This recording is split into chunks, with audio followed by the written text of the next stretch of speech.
Hi mga kunyang at hello para sa mga kababayan natin na gustong mag-abroad.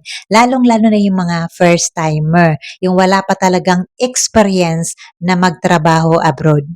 Kaya tayo nangangarap na mag-abroad para maibigay natin ang magandang kinabukasan ng ating mga anak, makapundar tayo, magkaroon tayo ng negosyo, makatulong tayo sa ating pamilya financially. Yun talaga ang pinaka-goal natin, di ba? Na mabigyan natin or matupad ang ating mga pangarap kaya tayo mag-abroad. Kunting advice lang at tips na rin lalo na sa mga baguhan or para na rin sa ating lahat. Kasi kahit saan man tayong bansa mapadpad, meron tayong kanya-kanyang experience. At i-experience ko na lang dito sa Hong Kong.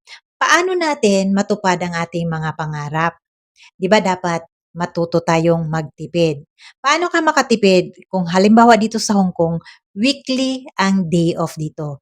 Bukod sa weekly ang day off, sa loob ng isang taon, meron ding tinatawag na statutory holidays. Marami po yon, nasa 14 ata or 15, correct me if I'm wrong.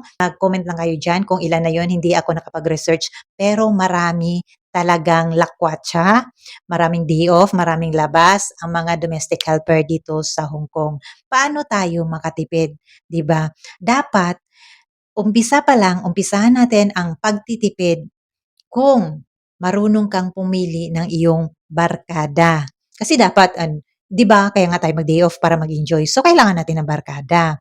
O yung mga baguhan, lalo na yung mga baguhang dating pa talaga, excited tayo maka-day off, 'di ba? At 'pag may makita tayong mga Pilipina, ay ang dami-dami mga Pilipina diyan. Malalaman naman natin na Pilipina yung mga nakakasalubong natin dahil maiingay. Isa na ako diyan. Pero ito ha, para sa mga baguhan, ingat-ingat sa pagpili ng kaibigan. Dahil hindi lahat na makikita mo or magiging kaibigan mo sa abroad ay maganda ang maidudulot sa'yo. Kaya observe talaga. Matatanda na tayo, marunong na tayo mag-observe. Iwasan natin yung mga kaibigan na bad influence. At malalaman niyo naman yan guys, lalo na kapag ang mga nakikita ninyo mga kaibigan, nakatagpo ninyo, marunong naman tayo mag-observe. So huwag tayong basta-basta sumama sa kanila. Alam niyo ba kapag marami kang kaibigan, yun ang pinaka delikado, hindi ka talaga makatipid.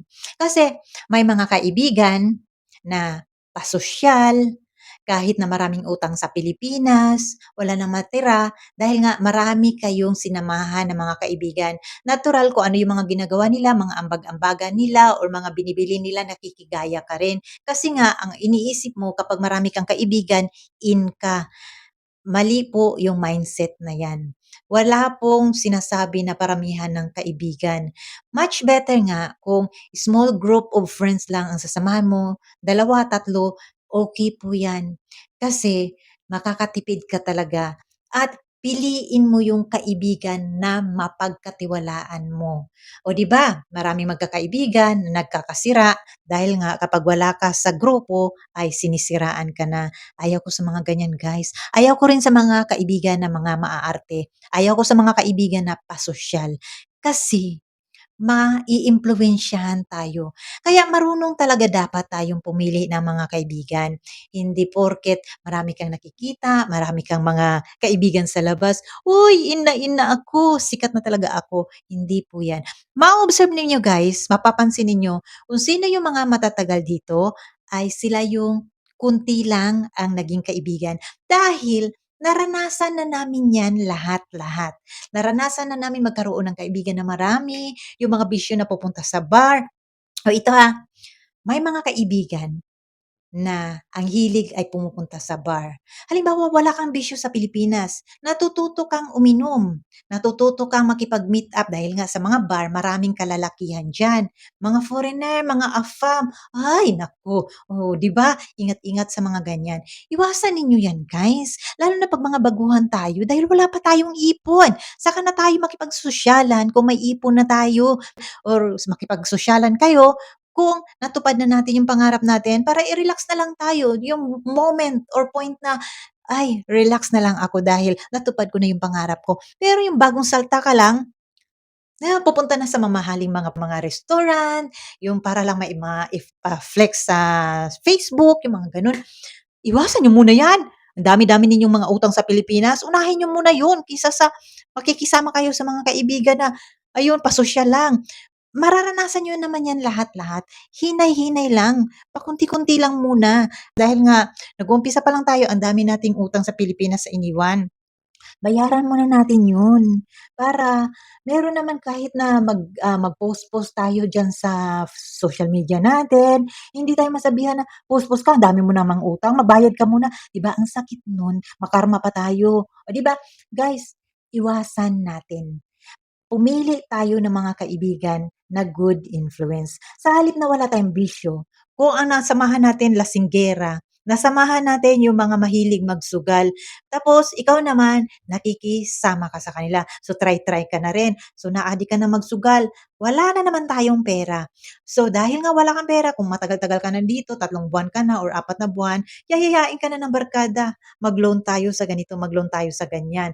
At ito pa, speaking of loan, very easy lang talaga mag-loan dito, guys.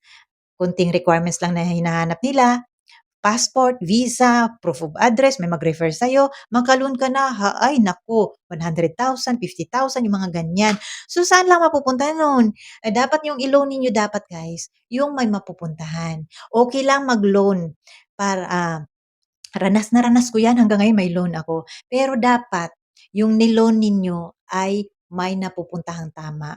Meron kayong naipundar, nag-loan ka para maibayad sa utang or nag-loan ka para pangnegosyo. Dapat yung ni-loan mo kahit baon ka man sa utang, basta yung ni-loan mo ay tama, napunta sa tama yung pera, para naman hindi ka magsisisi.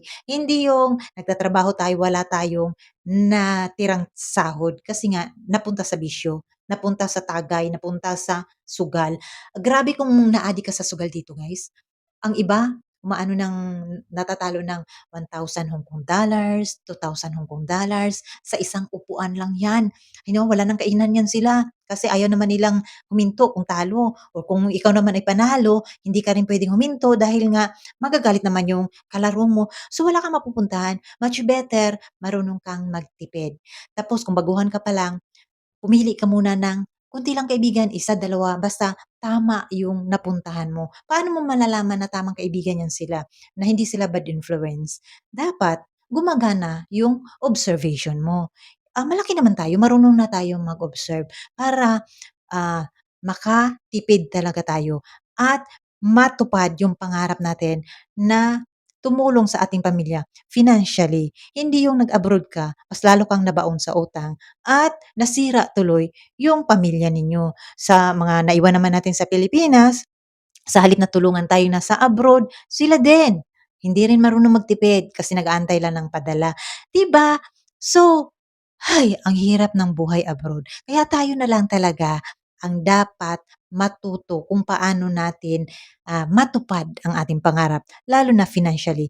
So, magtipid talaga tayo at pumili talaga ng kaibigan na good influence. Mas okay yun kaysa sa marami ka ngang kaibigan, pero ang ending nun, sisiraan ka lang din. 'Di ba?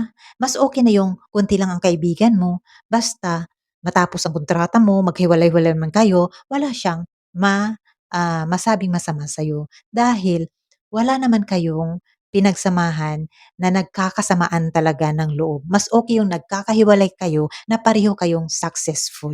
Okay, thank you for watching. Bye.